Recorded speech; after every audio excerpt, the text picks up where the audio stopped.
Nagatid naman ng tulong ang outreach team ni Senador Bongo sa mga nasalanta ng bagyong Vicky sa Tago, Surigao del Sur. Kaya naman, lubos ang pasasalamat ng mga ito. Panuurin po natin ito. Markado na ang December 18 sa kalendaryo ng senior high school teacher na si Charlie Bungkayaw kada taon.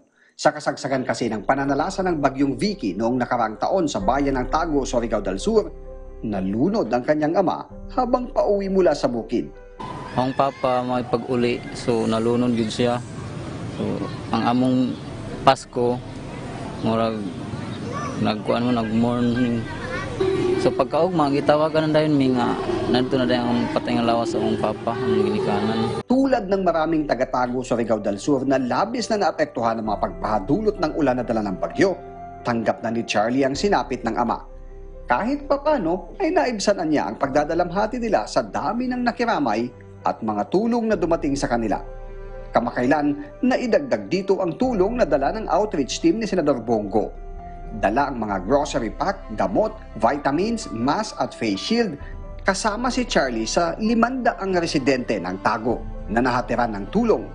Salamat po ko sa mga tabang nga miabot, labi na kang Senator Bongo, karon ni ani. Dako kayo katabang ang iyahang pag-assist sa nabiktima ng bagyo nga Vicky. Sa hiwalay na distribution ng tulong, nasa 500 residente rin sa bayan ng Tagbina ang tumanggap ng mga tulong na dala ng tanggapan ng senador. May ilang tumanggap ng bike at tablets. At tulad sa mga residente ng Tago, naroon din sa Tagbina ang mga kinatawan ng DSWD para mag-abot ng pinansyal na tulong at family food packs. Ang TESDA, National Housing Authority at DTI naman ay nagsagawa ng assessment sa mga benepisyaryo mula sa dalawang bayan para sa ibibigay nilang tulong sa pagbangon ng mga nasalanta ng bagyo noong Disyembre. Salamat po sa Bongo mga tagawa po sa Mumbai. Pagka dinasadana ng mga pangata dito sa Barangay Tao, Poblacion Tagbina, dahil sa mga 30,000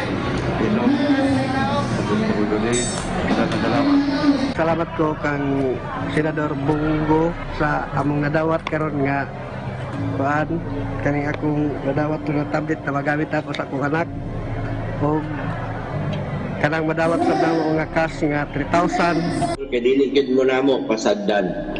Kita mga taga Mindanao, mga Bisaya ta. Kami ni Presidente Duterte naami dire mga taga Mindanao para sa inyo.